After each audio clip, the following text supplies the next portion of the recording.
राजधानी दिल्ली के कैंट इलाके में रक्षा मंत्री राजनाथ सिंह एनसीसी कैंप में पहुंचे। यहां एनसीसी जवानों को सम्मानित किया, उनका हौसला अफजाई किया और कहा देश को एनसीसी पर गर्व है कि आज वो अपनी सुरक्षा महसूस करते हैं, क्योंकि हर क्षेत्र में एनसीसी अहम भूमिका निभा रही है। एनसीसी के जवान जिस काम को ठान लेते हैं उसको वो पूरा कर कर ही दम लेते हैं।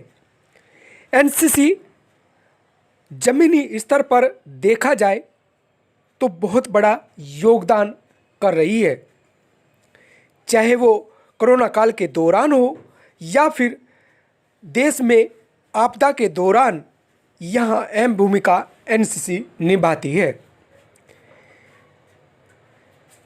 छात्र के दौरान एनसीसी बच्चे ज्वाइन करते हैं और उनको ट्रेनिंग दी जाती है, कैसे देश सेवा करनी है, कैसे आपको रक्षा करनी है, कैसे आप यहाँ सावधानी बरत सकते हैं, कैसे आप यहाँ पर हर क्षेत्र में जा सकते हैं। एनसीसी इतना ही नहीं, देश की सीमाओं पर देश की सेवा के लिए एनसीसी आगे की ओर बढ़ रही है। एनसीसी से कई रास्ते खुल जाते हैं आगे बढ़ने के लिए। यहाँ राजनाथ सिंह ने, जो रक्षा मंत्री हैं देश के, उन्होंने एनसीसी के जवानों को हौसला अफजाई किया, उनकी तारीफ की कि देश को गर्व है इन एनसीसी के जवानों पर। न ठहरा था न ठहरा हूं, मैं नए भारत का चेहरा हूं।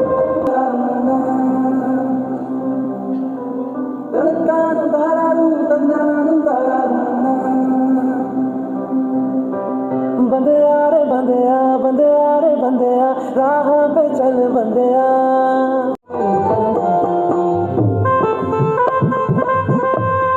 जाओ जी जाओ, बनावो न बतिया।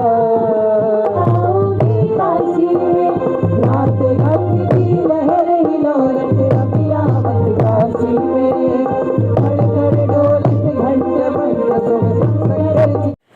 देश अपना 74वां गणतंत्र दिवस मना रहा है बड़ी धूमधाम के साथ, और इसमें परेड के दौरान एनसीसी का बड़ा योगदान होने जा रहा है।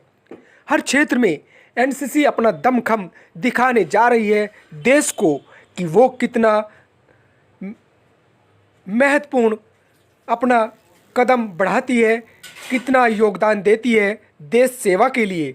क्योंकि यहाँ एनसीसी ही एक ऐसा संस्थान है जहाँ ज़मीनी स्तर से जवानों को तैयार किया जाता है। और एनसीसी के सारे सीनियर ऑफिशियल्स, समस्त भारत से आए मेरे प्यारे एनसीसी के कैडेट्स, देवियों व सज्जनों, आज इस नेशनल कैडेट कोर द्वारा आयोजित रिपब्लिक डे कैंप में आप सबसे मिलकर मुझे बेहद खुशी हुई है।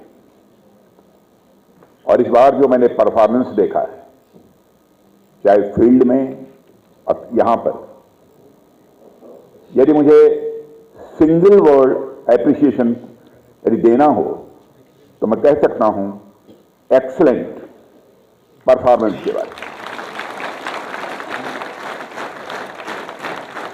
मैं इसके पहले भी एनसीसी हेडक्वार्टर्स में आ चुका हूं और आप लोगों की ड्रिल और कल्चरल प्रोग्राम्स की परफॉर्मेंस पहले भी हमने देखी है।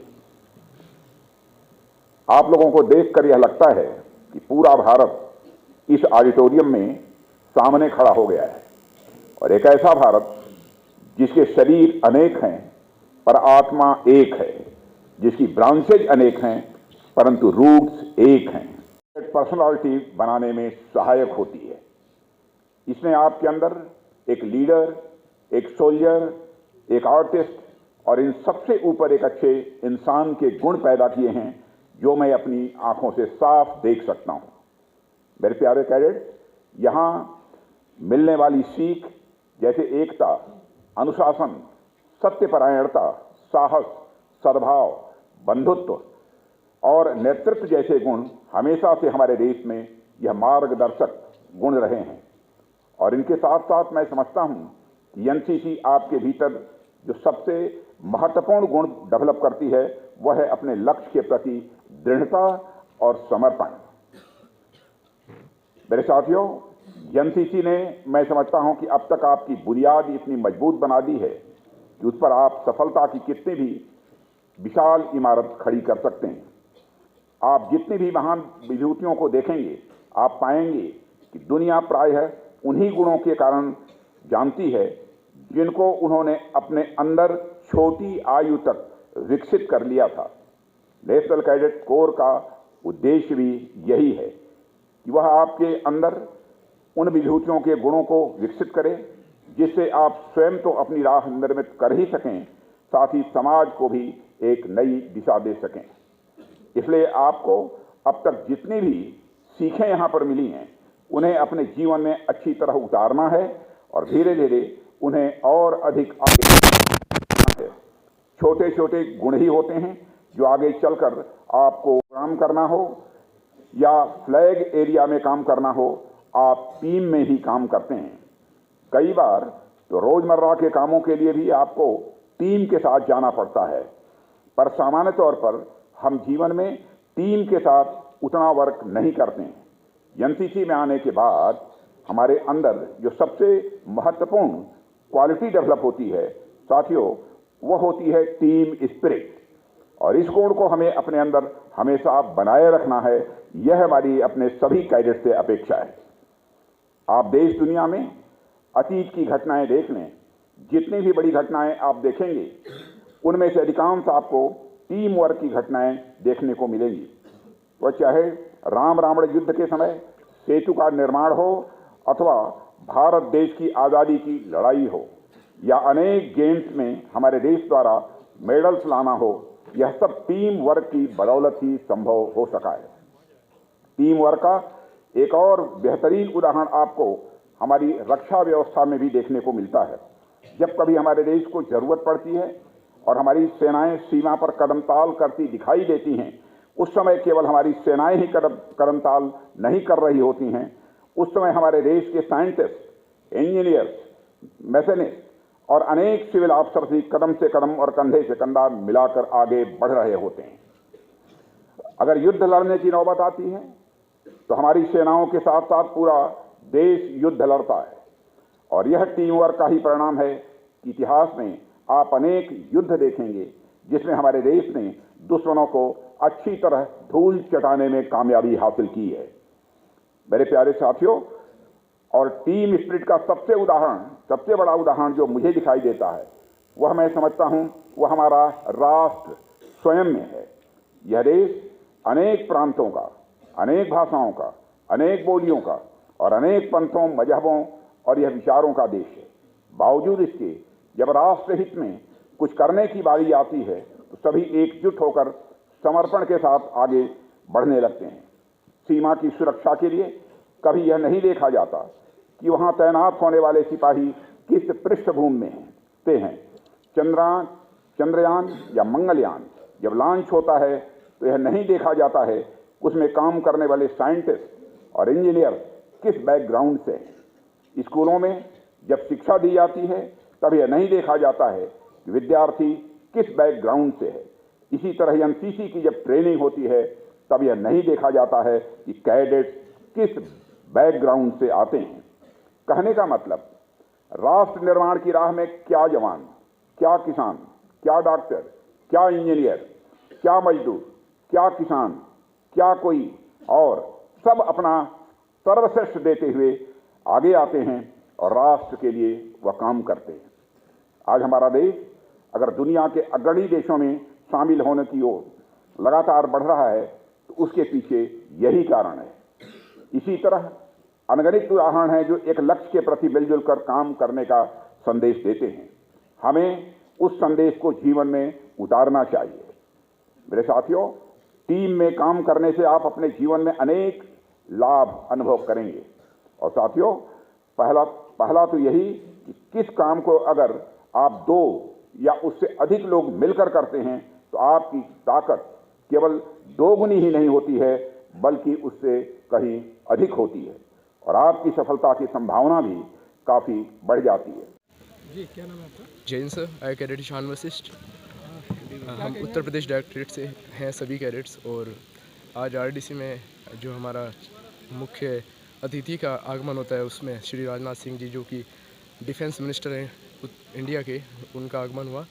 और उनके आगमन पे आज गार्ड ऑफ ऑनर का इवेंट रखा गया, उसके बाद कल्चरल इवेंट रखा गया, सांस्कृतिक इवेंट, और उसके बाद एक छोटी टी पार्टी का इवेंट रखा गया।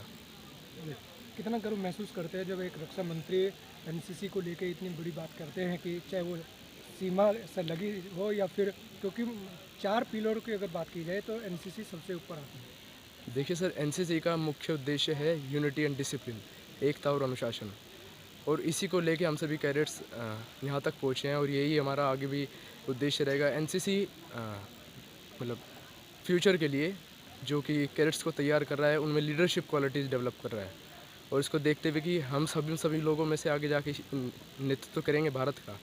और आज एक रक्षा मंत्री से मुलाकात करना हर एक नौजवान का एक सपना होता है कि वो एक इतने बड़े देश के आदमी से मुलाकात कर रहा है कि जो कि देश की सारी डिफेंस मिनिस्ट्री संभाल रहा है। तो उन्हें देख के बड़ा अच्छा लगता है और मोटिवेटेड फील होता है कि आगे हम भी कुछ करें और देश को इसी तरह आगे लेके जाएं। जी सर, सिंह साहब क्या कहेंगे आज? जो आज डिफेंस मिनिस्टर का जो विज़िट हुआ है श्री राजनाथ सिंह जी का, बहुत अच्छा रहा है। हमारे जो कैडेट्स हैं उत्तर प्रदेश के जो आए हुए हैं, काफ़ी अच्छा यहाँ पे प्रदर्शन कर रहे हैं, और मुझे आशा है कि हमारे प्रदेश का जो है एनसीसी का काफ़ी अच्छा पोजीशन यहाँ पे आएगा। हमारे बच्चे सारे जो हैं यहाँ पे डिसिप्लिन और बड़े अच्छे ज़ोर शोर से सारे कार्यक्रमों में, सभी कॉम्पिटिशन्स के अंदर, सारी प्रतियोगिताओं के अंदर इन्होंने ज़ोर शोर से हिस्सा लिया है, और मुझे पूरी तरह उम्मीद है कि इस बार उत्तर प्रदेश डायरेक्टरेट का स्थान अच्छा आएगा। तो कितना महत्वपूर्ण योगदान हो जाता है एनसीसी का अगर सुरक्षा की बात की जाए, रक्षा की बात? एनसीसी के हमारे जो कैडेट्स हैं, ये अपना सी सर्टिफिकेट एग्ज़ाम के बाद में ये लोग योग्य हो जाते हैं एनसीसी के थ्रू सेना के अंदर कमीशन लेने के लिए, और रिक्रूटमेंट में के लिए ये लोग योग्य हो जाते हैं। तो इनकी जो देशभक्ति की जो भावना है जो रहती है हमेशा, उसकी वजह से ये लोग हमारे डिफेंस में, हमारी जो सुरक्षा में एक अहम अंग हैं एनसीसी। चौधरी। क्या कहेंगे आज रक्षा मंत्री जी से मिले हैं, रूबरू हुई है? जी सर। और एनसीसी 26 जनवरी नहीं, 15 अगस्त अभी गणतंत्र दिवस हो, स्वतंत्रता दिवस हो, जी इसमें एनसीसी का बड़ा रोल होता है। जी सर, बहुत रोल होता है। यहाँ पे दूर दूर से बच्चे आते हैं एंड 26 जनवरी को, 15 अगस्त को दोनों इवेंट में भाग लेते हैं, बहुत मेहनत करते हैं सर। एनसीसी को देखा जाए तो, वायुसेना को देखा जाए तो सबसे पहले छोटी इकाई एनसीसी की होती है। जो हम अगर सबसे बड़ी देखते हैं, एनसीसी को लेके हम बहुत सारी चीज़ों में जा सकते हैं, जिससे डायरेक्ट हम जा सकते हैं बिना मेहनत जितनी होती है एनसीसी में होती है, इससे हमें बहुत लाभ मिलता है। क्या कहेंगे? ये NCC सर क्यों ज्वाइन करी आपने? सर इसलिए ज्वाइन किया है एनसीसी कि फ्यूचर में जाके जितना हम अपने देश पे पूरा योगदान दे सके, देश के प्रति जो हमारी देशभक्ति की भावना जो है उसको हम आगे जाके और लोगों में इस चीज़ के लिए मोटिवेट कर सके। जो यूथ है, यूथ पावर को, जितनी यूथ पावर इंडिया में है उसको एक मोटिवेशन दे सके कि तुम भी हम लोगों के पथ पे चलो, और जो हम करेंगे उसी से हमारी यूथ को फ़ायदा होगा और वो आगे जाके एक बहुत बड़ा कारनामा करने में कामयाब होंगे। कहेंगे आज के प्रोग्राम को? आज का प्रोग्राम जो था वो हमारे एनसीसी कैडेट्स के लिए एक बहुत ही मोटिवेटिंग फैक्टर रहा है, जिसमें रक्षा मंत्री वो जो स्वयं एक एनसीसी कैडेट रहे हैं, उन्होंने सभी कैडेट्स को अच्छे से मोटिवेट किया। उन्होंने ये बताया कि जीवन का किस तरीके से आपको आगे बढ़ना चाहिए, किस तरह से कामयाबी मिलेगी। उन्होंने जो क्वाड्रेटिक इक्वेशन वाला फार्मूला बताया वो अपने जीवन में उतारें ताकि जीवन में वृद्धि हो, जीवन के स्तर में वृद्धि। एनसीसी का कितना योगदान है सर, अगर देखा जाए सीमा पे हो या फिर आप अपने ट्रेनिंग के दौरान की बात हो, कितना महत्वपूर्ण योगदान रहता है एनसीसी का? मैं स्वयं एक एनसीसी कैडेट रहा हूँ। मैंने 1989 की जो है आरडीसी परेड में भाग लिया था, और आज मैं आपके सामने एक सेना के कर्नल के रूप में उपस्थित हूँ। इसी तरह से बहुत अन्य लोग हैं जो कि इस तरह से सेना में आ चुके हैं। सेना के तीनों अंगों में, चाहे वो भारतीय वायुसेना हो, नौसेना हो या भारतीय सेना हो, हम लोग जो है बच्चों को इस तरह से मोटिवेट करें कि जो हर प्रकार से, चाहे वो नौसैनिक, वायु सैनिक या थल सैनिक रहे, वो अपने आप को मजबूत करके और उस तरह की ट्रेनिंग प्राप्त करके जो कि एनसीसी में दी जाती है वो आ सके।